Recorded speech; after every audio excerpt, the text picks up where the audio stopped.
येत असणारे शिक्षक आपलं काम इमानदारीद्वारे करून तुमच्या या प्रशिक्षणासाठी म्हणजेच राष्ट्रीय कामासाठी कर्तव्यार्थ तो तिथे आलेला आहे। आणि जेव्हा त्या शिक्षकाची आपण वेळेचा विचार न करता प्रशिक्षण देतो आहोत, एकंदरीत प्रशिक्षणाची शिस्त असावी, प्रशिक्षण नीट असलंच पाहिजे, तरच काम छान पद्धतीने होणार आहे हे निश्चित जरी असलं। रचना करतो आहे, मला भूक लागलेली आहे, मला प्रातर्विधीसाठी बाहेर गेलं पाहिजे 10 मिनिटासाठी, तेव्हा आपल्या हातात अधिकार साहेब मोठे होते। मला म्हणायचं होतं 10 मिनिटाची नाही, मला 5 मिनिटाची सुट्टी द्या। आणि त्या 5 मिनिटाच्या सुट्टीमध्ये प्रातर्विधी असतील किंवा इतर ज्या गोष्टी आहेत त्या आवडत्या घेऊन कर्मचारी, कारण त्याला काम इमानदारीद्वारे करायचं आहे, माझं राष्ट्रीय काम आहे। तुम्ही प्रशिक्षण देणारी मंडळी, तुम्ही जाणकार मंडळी, पदस्थ मंडळी जी आहात, तुमचे आदेश मानला पाहिजे ह्या दृष्टीने तो येणार आहे तिथे आणि आपलं काम पूर्ण करण्याच्या दृष्टीने तुमचं प्रशिक्षण सुद्धा इमानदारीद्वारे पूर्ण करा। त्याची शाश्वती तुम्ही घेऊन 5 ते 10 मिनिटाची जर सुट्टी दिली असती तर मला वाटतं आजचा हा जो शोध जो म्हणतो जिल्ह्यातून आजच्या दिवशी तमाम शिक्षक बंधू भगिनी इथे येत आहेत, अनेक कर्मचारी येत आहेत इथे, सगळे सहभागाचे, कारण 26 कर्मचारी संघटना इथे सहभागी झालेले आहेत आणि त्यांचे कर्मचारी इथे आलेले आहेत सर्वच। आपल्याला निश्चितपणाने ही संधी होती।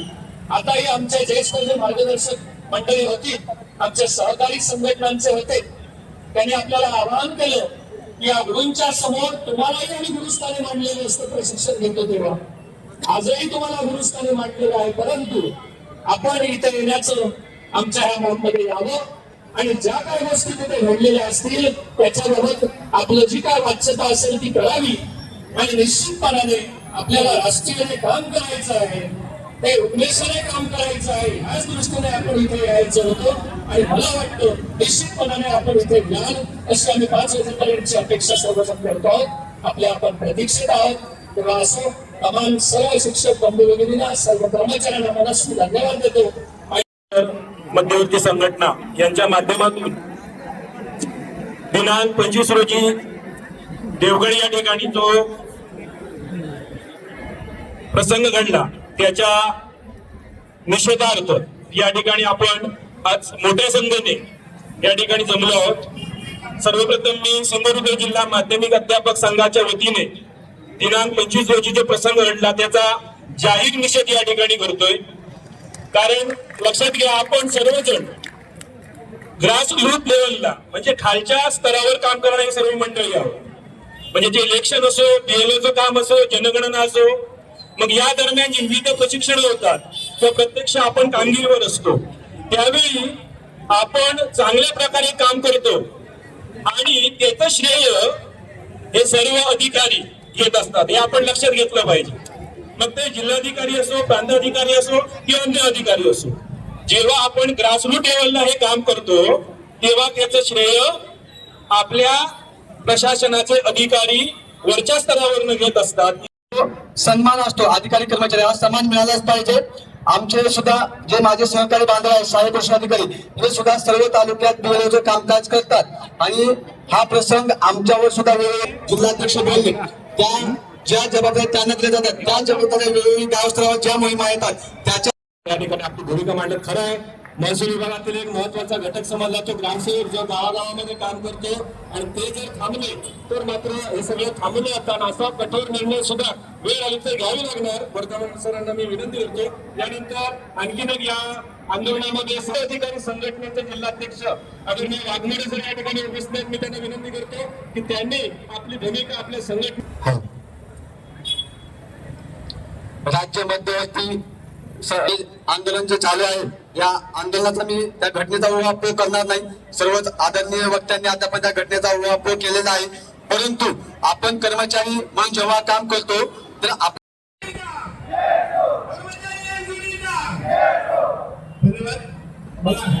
सर्वजण उपस्थित राहिलोच आहोत, परंतु या निसर्गाला सुद्धा कळून चुकलंय की मला सुद्धा यांना साथ दिली पाहिजे।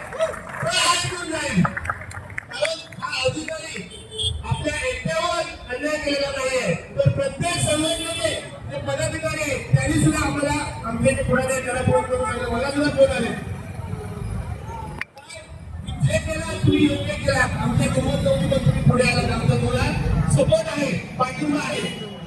काय सांगावं, आपण घरात कुत्रं मांजर पाळतो की नाही, त्या कुत्र्या मांजराला कधी कुत्र्याचा मांजर म्हणतो का आपण, त्याला सुद्धा कोणत्याच नावाने आपण हात मागत होता, पाळतो की नाही, त्याला काय सुद्धा आपण.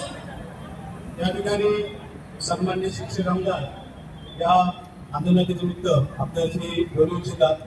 मी मोर्चाद्वारे बाईकच्या माध्यमातून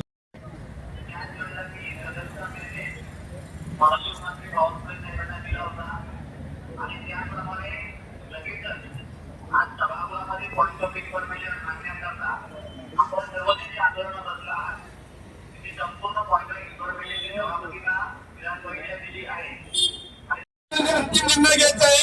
कृपया आपल्याला अंतिम निर्णय घ्यायचा आहे. सर्वांनी कृपया जवळ यावं, कृपया जवळ यावं, सर्वांनी कृपया जवळ यावं आणि सर्व कर्मचारी संघटनांचे जिल्हा अध्यक्ष, जिल्हा सरचिटणीस, मुख्य पदाधिकारी असतील त्यांना मी विनंती करतोय, अंतिम निर्णय घ्यायचा आहे. हा जिल्हा, या जिल्ह्यामध्ये घेतलेला निर्णय आहे तो संपूर्ण महाराष्ट्रावर जाणार आहे, लक्षात घ्या. या ठिकाणी कणकवलीचे सन्माननीय तहसीलदार आदरणीय दीक्षांत देशपांडे साहेब या ठिकाणी आलेले आहेत आणि जे या आंदोलनाच्या निमित्तानं निवेदन राज्य सरकारी कर्मचारी समन्वय समिती सिंधुदुर्गच्या वतीनं शासनाकडे द्यायचं आहे ते जिल्हाधिकारी मॅडम यांच्या आदेशाने कणकवलीचे सन्माननीय तहसीलदार साहेब हे निवेदन स्वीकारण्यासाठी या ठिकाणी आंदोलनस्थळी आलेले आहेत. राज्य सरकारी कर्मचारी समन्वय समितीचे जिल्हाध्यक्ष श्रीयुत राजमजी कोरगावकर आणि या मध्यवर्ती संघटनेचे सर्व पदाधिकारी, सहभागी सर्व घटक संघटनांचे पदाधिकारी यांना विनंती आहे सर्वांनी साहेबांसोबत या ठिकाणी उपस्थित राहून हे निवेदन जिल्हाधिकारी सिंधुदुर्ग यांच्याकडे या ठिकाणी दिलं जात आहे.